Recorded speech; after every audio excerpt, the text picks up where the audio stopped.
Bonjour Grabin. Valérie, tu vas bien? Je vais très bien, merci. En beauté. Merci. Je regarde la touche merci d'étoiles sur toi. Très jolie. Merci. Alors, je te laisse te présenter et après, je vais expliquer pourquoi tu es là. Alors, je suis Valérie Grabin, je suis effectivement sage-femme et consultante en fertilité, donc sage-femme depuis plus de 20 ans maintenant. Et j'ai choisi effectivement d'accompagner les couples à la fertilité particulièrement. D'où ta présence bientôt sur c'est quoi? C'est un salon spécial fertilité? Alors, c'est une journée qu'on a consacrée à la femme déjà et où on va parler effectivement bien-être, équilibre et surtout fertilité. Et ce sera quand? C'est le dimanche 12 avril à la Villa Eiffel. Donc, les tickets sont encore en vente sur Bizouk. Donc, il ne faut pas hésiter à y aller. Y a-t-il un numéro de téléphone? Alors, pas à ma connaissance, parce qu'elle a plutôt communiqué sur Anaël, puisque c'est Anaka qui organise, elle a plutôt communiqué sur les réseaux. Donc, il faut chercher sur Insta, notamment Anaka, ou alors Kalinia. Ok. Je trouve ça bien que les couples puissent parler de fertilité, puisque c'est souvent la femme. C'est la femme, de toute façon, qui a le problème d'endométriose. Et parfois, la femme aussi se sent seule dans ce combat. Absolument. Alors après, c'est vrai qu'on cible beaucoup sur l'endométriose parce que, bon, on vient de sortir du mois phare de l'endométriose, mais après, la fertilité, en tout cas, les problématiques liées à la fertilité ne sont pas que liées à l'endométriose. Alors, quelles sont Donc, il y a plein de causes invisibles et c'est ce qu'on verra justement le 12. Donc, c'est pour ça que j'invite vivement à s'inscrire. Et du coup, on verra toutes les autres causes, à part les causes médicales, parce qu'effectivement, on peut avoir des problèmes au niveau des trompes, on peut avoir des problèmes peut-être de syndrome des ovaires polykystiques aussi, qui peuvent entraîner toutes ces pathologies, en tout cas de fertilité. Chez la femme? Chez la femme. Chez l'homme, forcément, il y a aussi des causes. Donc, oligospermie, c'est une diminution du nombre de spermatozoïdes, ou carrément pas du tout de spermatozoïdes. Ça peut être des affections ou autres. Enfin, voilà, je ne vais pas m'étaler dessus. Mais tout le monde connaît les causes médicales, mais là, on est là pour justement voir un peu plus loin. Donc, pour moi, pour avoir reçu ce message, en tout cas, je suis une admiratrice de celui qui a créé l'être humain et dans sa fabrication. Il n'a pas créé l'être humain uniquement avec un corps, mais avec un esprit et aussi une âme. Donc, c'est pour ça qu'on est obligé de voir la personne dans sa globalité, esprit, âme, corps. Mais, je ne suis pas là pour faire du prosélytisme, hein, ce n'est pas ça le sujet.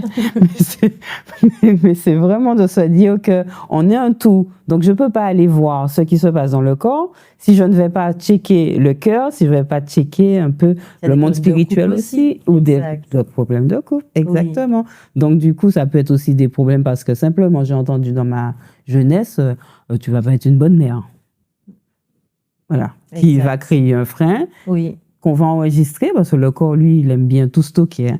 À partir du moment où il y a des problématiques dans le cœur, il faut qu'il y ait un moyen d'expression après de ce qu'il y a dans le cœur. Et le moyen d'expression idéal du cœur, c'est le corps. Donc, c'est pour ça que ça crée après des maladies, parce qu'on a eu du mal à dire ce qu'il y a dans le cœur. Oui. Donc, ça stocke, et puis finalement, ça crée parfois des problématiques. Donc, je comprends bien, tu aides les couples à mettre des mots sur leurs mots. Exactement. Donc, c'est pour ça que c'est important pour moi de justement consolider le couple, parce que c'est la base même du projet. Hein. Sans un couple solide, on n'ira pas bien loin. Et surtout qu'on se rend compte qu'il y a quand même beaucoup de couples à l'issue des processus de fertilité, que ce soit en termes d'accompagnement, d'AMP, par exemple, assistance médicale à la procréation. On peut avoir beaucoup de couples qui se séparent en fait à la fin. Et c'est pas le but. Le but, c'est on s'est rencontrés, on s'est aimés, on veut avoir une famille, mais c'est pour que ça aille jusqu'au bout. Exactement. Donc, on va penser d'abord au couple. C'est pour ça que j'ai pas choisi d'accompagner uniquement les femmes, parce que bon, c'est trop facile de se dire que c'est un projet de femme. Non, pas du tout. C'est un projet. Enfin, à deux, hein. Oui, jusqu'à preuve du contraire. Donc, du coup, oui, on a besoin des hommes, et c'est pour ça qu'ils sont indispensables dans le projet. Donc forcément, on a besoin de les écouter et c'est vrai que c'est aussi l'occasion de donner un espace en fait d'expression aux hommes Parce que souvent, justement, comme on se focalise beaucoup sur la femme, les hommes parfois se sentent un peu délaissés et non écoutés et stigmatisés souvent. Et donc, du coup, c'est l'occasion justement de leur donner la parole. D'accord. Ils ont beaucoup de choses à dire d'ailleurs. Qu'est-ce qui t'a attiré dans le métier de sage-femme? Je dirais que je n'ai pas choisi le métier, c'est le métier qui m'a choisi. Je dirais que c'est une vocation même, parce que ma première expérience de sage-femme, j'avais 15 ans. Et même avant, parce qu'à la maison, il y avait des bouquins, des encyclopédies, et je ne sais pourquoi, j'étais attirée par les accouchements. Donc j'avais 5 ans et je regardais les accouchements dans les moindres détails, parce que c'était vraiment des encyclopédies médicales, hein, c'était pas light. Hein. Donc du coup, et j'aimais voir l'accouchement, jusqu'au jour où j'ai dû assister un de mes chats à mettre au monde ses petits. C'était assez fun parce que du coup, le chat était simplement sur moi, elle a rompu la poche des os. Et on aurait dit que je savais faire ça toute ma vie. Donc je l'ai installée, elle a pris appui sur mes mains pour pousser chaque petit. Je savais qu'il fallait pas les toucher. Exact. Mais chaque fois, elle me regardait, elle poussait et tout. Et vraiment, j'ai eu l'impression d'avoir fait ça toute ma vie.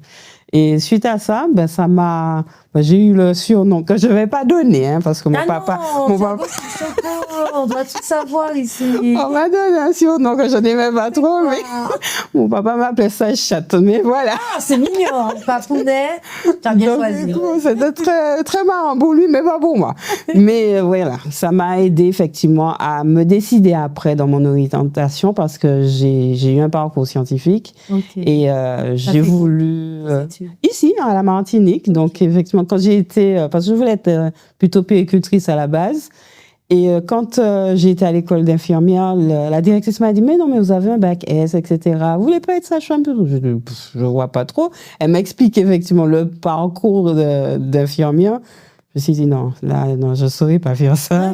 Aller en gériatrie, psychiatrie, non, ça va pas être mon truc. » Et comme j'avais vraiment cet amour pour les femmes enceintes, pour les bébés, j'ai dit « Ok, je choisis sage-femme. » À l'époque, il y avait un concours, donc j'ai passé le concours, que j'ai réussi brillamment.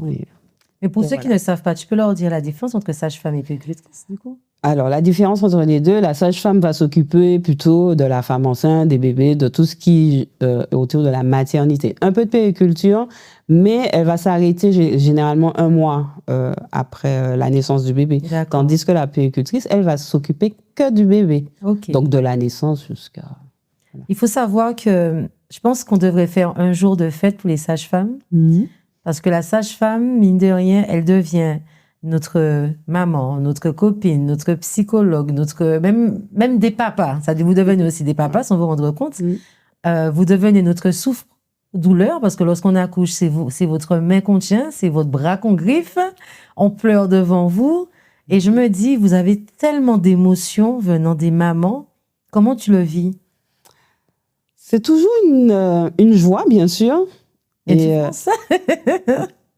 oui, et effectivement, alors une journée, on a déjà notre journée, c'est le 5 mai généralement, on célèbre les sages-femmes. Très bien. Et vraiment, moi, chaque fois, je suis toujours admiratrice vraiment de voir comment les couples évoluent. Et oui, on a ce rôle-là, beaucoup ce rôle-là de soutien. Et j'avoue que j'aime beaucoup cette approche, en fait.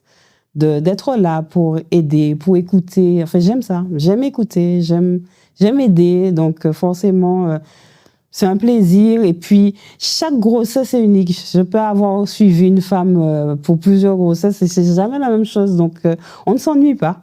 Tu as déjà eu un accouchement qui restera à jamais gravé? Que ce soit plusieurs. En bien comme en mal, parce que je sais qu'il y a des décès aussi. Oui, malheureusement. Alors, le premier accouchement, vrai accouchement auquel j'ai assisté, malheureusement, il s'est pas soldé avec une naissance. Donc, bon, c'était pas très joli à voir. Mais, alors, un accouchement qui m'a marqué, je dirais les accouchements à domicile, parce que j'ai eu l'occasion d'en faire. Très bien. Et oui, chaque fois, c'était une expérience extraordinaire, notamment un qui me vient en tête. C'est une de mes connaissances, d'ailleurs, et qui, c'était son 4e, il me semble, de mémoire, accouchement à domicile. Et elle est venue, elle a décidé qu'elle faisait son accouchement toute seule. Et donc, elle m'a appelée juste à la fin, où elle sentait que le bébé allait arriver. Donc, je l'ai trouvée dans sa petite piscine gonflable et tout. Et elle n'a pas eu vraiment de contraction, à vrai dire. Elle m'expliquait qu'elle était là, elle chantait toute la journée, elle est restée seule, elle a décidé de rester seule, donc elle a fait tout le monde partir. Et puis, elle a eu à peine 2 contractions, en fait, qu'elle a ressenties vraiment, et le bébé, voilà, est arrivé tout seul. Et j'ai trouvé ça vraiment beau, en fait, d'avoir été là et de n'avoir pas eu besoin d'avoir une intervention, en fait, mais juste là, pour rassurer, pour accompagner, se dire, je suis avec toi, en fait. Alors, si tu devrais dire à un jeune, l'encourager dans cette voie, tu lui dirais quoi? C'est un très beau métier qui n'est pas forcément suffisamment reconnu, c'est vrai. Et je crois qu'on ne devient pas sage-femme parce qu'on a décidé d'être sage-femme. On devient sage-femme réellement parce qu'on a à cœur d'être là pour les femmes, d'être là pour les couples et pour les enfants. Et je crois vraiment, c'est une vocation. Être sage-femme. Donc oui, pourquoi pas. De toute façon, il y a des hommes sages-femmes. On ne les appelle pas sages-femmes, on les appelle des maïeuticiens. Oui, c'est ça, c'est ça. Mais oui, pourquoi pas. C'est une profession très passionnante. Et oui, j'encourage vivement à nous rejoindre. Je pense aussi qu'on s'attache aussi à vous parce que lorsqu'il faut vous dire au revoir, lorsque le bébé a déjà plus d'1 mois, c'est difficile aussi pour certaines mamans de passer d'un professionnel à un autre, parce qu'il y a quand même un lien qui s'est créé. Pendant des mois, vous avez suivi cette personne. À l'accouchement, vous étiez présent. Peut-être que certains bébés s'appellent Valérie par rapport à vous. Qui sait? Bon, j'en ai pas eu, je ne crois pas. Comme 2e prénom, ouais. Peut-être comme 2e prénom. Mais après, en fait, c'est qu'on ne se limite pas qu'à la grossesse, nous, en tant que sage-femme. On voit aussi l'après-grossesse. Donc, on est là pour la rééducation du périnée. On est là aussi pour les consultations gynécologiques. Donc, ça ne s'arrête pas finalement à 1 mois après l'accouchement. Parce que justement, 1 mois après l'accouchement, on a la consultation postnatale. Ensuite, on a la rééducation du périnée. Et puis, pour celles qui vraiment veulent rester avec nous, elles ont la possibilité de rester pour la contraception, pour... vous faites aussi cette partie? Oui, absolument. Donc, contraception, ça peut être tout ce qui est accompagnement sur l'endométriose aussi. Ça peut être tout ce qui est consultation gynéco avec le dépistage du cancer du col de l'utérus, par exemple. Tout ce qui est, par exemple, IST, MST, vous le faites aussi? Absolument. Donc voilà. Donc, on fait tout ce qui est gynécologique, je vais dire, simple, parce que nous ne sommes pas gynéco. C'est ça. Donc, à partir du moment où nous avons une pathologie qui s'installe, là, on a obligation d'orienter vers un professionnel selon la spécialité. Et donc, du coup, on peut accompagner en binôme avec ce professionnel. Oui. Mais généralement, à partir du moment que ça devient pathologique, que ce soit pendant la grossesse ou la gynéco, il faut orienter. Donc, on peut avoir un partenariat aussi avec des psychologues ou des assistantes sociales ou autres. Tout dépend de la problématique. Donc, on est là vraiment pour, je dirais, diagnostiquer, évaluer et là, en fonction, orienter. D'accord. Alors, est-ce que c'est une obligation de faire la rééducation du périnée? Obligation, non. Mais c'est vivement recommandé. Donc, c'est pour ça qu'une fois qu'on a accouché, il est vivement conseillé, en tout cas, d'avoir fait des rééducations du périnée, même si c'est 5 séances, mais c'est pour habituer au périnée à se remuscler. Et puis, on garde. Et puis, si durant l'année, suivant l'accouchement, on voit qu'on a des incontinences urinaires, un inconfort, peut-être lors des rapports sexuels, qu'il y a une difficulté, on peut toujours revenir et puis on continue. Jusqu'à quel âge qu'on peut travailler notre périnée? Il n'y a pas d'âge. Il n'y a pas d'âge. Parce qu'on reçoit au cabinet des femmes de 80 ans et plus. Donc, non, il n'y a pas d'âge. À partir du moment où on oriente vers la sage-femme, ça c'est important, quand une femme a eu des enfants le plus souvent. Après, quand c'est vraiment plus pathologique, là, on va orienter plutôt vers un kiné. Donc, nous, on prend en charge à partir de l'accouchement, généralement, jusqu'à peu importe l'âge. Voilà.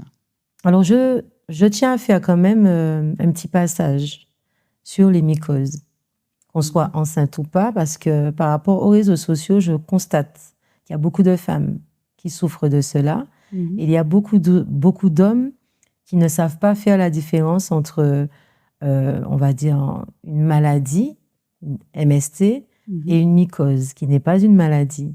tu peux juste faire un petit résumé sur la mycose vaginale? D'accord. Alors, je souris parce que c'est une problématique qui revient assez souvent. Dans nos consultations, on a un grand nombre de femmes qui consultent pour des infections vaginales. Alors oui, une mycose, c'est une spécificité où effectivement, on retrouve, bon, je vais simplifier le terme en disant des champignons au niveau du vagin qui se traitent avec des ovules. Alors, parfois, ça peut récidiver lorsqu'effectivement on a un terrain un peu déséquilibré au niveau de la flore. Ça peut être aussi le stress, la fatigue. Le sucre. Oui, l'excès de sucre, parce que les champignons, ils adorent le sucre. Donc voilà. Après, la différence avec une MST, souvent, il faut aussi faire un prélèvement pour catégoriser. Parce qu'on on utilise ce terme mycose, mais peut-être que c'est pas une mycose, peut-être que c'est une vaginose. Exact. Et la différence entre les deux, c'est que la vaginose, elle a une odeur assez nauséabonde. Et même enceinte, on peut l'avoir. Absolument. Alors justement, la grossesse favorise souvent ce terrain pour les mycoses. Ok, d'accord. Parce que justement, la flore vaginale se change, les hormones changent aussi au niveau de la femme, donc ça peut entraîner aussi des mycoses. Ok. Donc voilà. Et puis parfois on a ça aussi au moment des rapports sexuels, lorsque par exemple il n'y a pas une lubrification suffisante au niveau vaginal, donc au moment des rapports sexuels, Ça qui évite. crée des frottements, des irritations et donc peuvent entraîner des mycoses. C'est pour ça que je dis qu'il ne faut pas être gêné d'utiliser des lubrifiants. Il y a des femmes qui ont honte de parler de sécheresse vaginale avec leur compagnon. Il y a des hommes qui peuvent mal le prendre. Ils peuvent se dire, mais pourquoi elle est aussi sèche? C'est pas parce qu'il y a un problème de plaisir ou de séduction parfois, mais la femme, elle a des problèmes de sécheresse. Ça peut arriver. Oui, tout à fait. Après, c'est vrai que dans les couples que je reçois, souvent, c'est parce qu'on ne prend pas suffisamment aussi de temps dans les préliminaires qui font que ça entraîne effectivement ces difficultés-là. Mais il ne faut pas hésiter effectivement à utiliser les lubrifiants. Enfin, il y en a de toutes sortes. Donc, oui. Mais en tout cas, je pense que tous ceux qui viendront à la journée, tu peux rappeler la date? Alors, c'est le 12 avril à la Villa Eiffel. Tous les couples, même les femmes seules, même les hommes seuls, vous pouvez venir. Hein, vous allez être bien accueillis. Puis je pense que beaucoup de couples, ou de façon que ce soit homme ou femme, ont envie d'échanger avec toi. On a tous peut-être besoin d'un conseil sur ça. Que ce soit sexuel, que ce soit sur la santé, c'est important. Oui, avec plaisir. De toute façon, on a prévu effectivement un temps d'échange plus sur la fertilité le matin, mais après, je serai à disposition de ceux qui voudront me poser des questions. Donc, on a prévu un petit lieu assez discret pour pouvoir échanger avec ceux qui le voudront. Très bien. Mais je te remercie beaucoup. Merci de l'invitation et puis avec plaisir. À bientôt. À bientôt. Ça marche.